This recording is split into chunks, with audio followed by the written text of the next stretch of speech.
Hello बच्चों, let's see the question. In the following question, a statement of assertion A is followed by statement of reason R.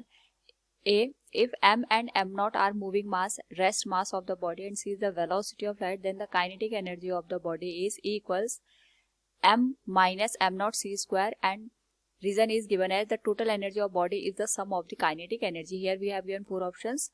Both assertion and reason are true, and reason is the correct explanation of assertion. B, both assertion and reason are true, but the reason is not the correct explanation of assertion. C, the assertion is true statement but reason is false, and D, both assertion and reason are false statements. Now to answer this question, first we will discuss here the key concept, and here the key concept will be given as theory of relativity.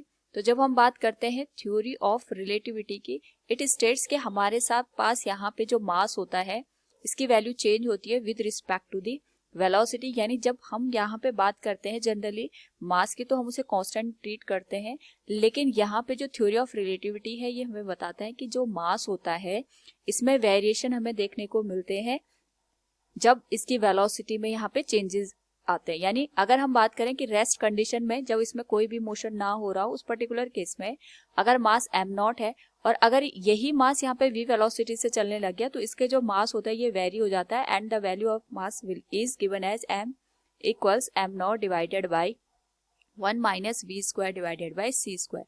तो v के according जो mass होता है हमारे पास वो change हो जाता है। क्वेश्चन में जो फर्स्ट स्टेटमेंट हमें दे रखा है इट इज स्टेटिंग कि अगर हमारे पास यहाँ पे जो मूविंग और रेस्ट मास है उसके करस्पॉन्डिंग जो वेलोसिटी गिवन है और काइनेटिक एनर्जी गिवन है, it is given as E equals m minus m not into C square. ये जो स्टेटमेंट है यहाँ पे ये करेक्ट है।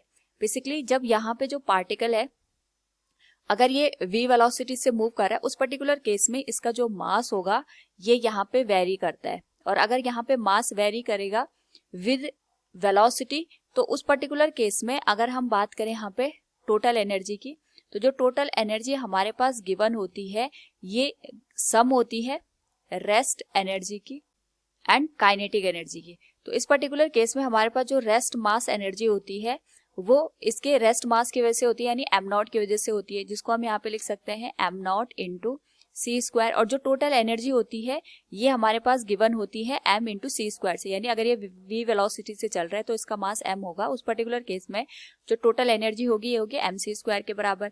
इस पर्टिकुलर केस में हमारे पास जो काइनेटिक एनर्जी गिवन होगी that is given as m C square minus m not into C square. यहाँ से सी स्क्वायर हम कॉमन ले लेंगे और ये आ जाएगा m माइनस m नॉट के बराबर।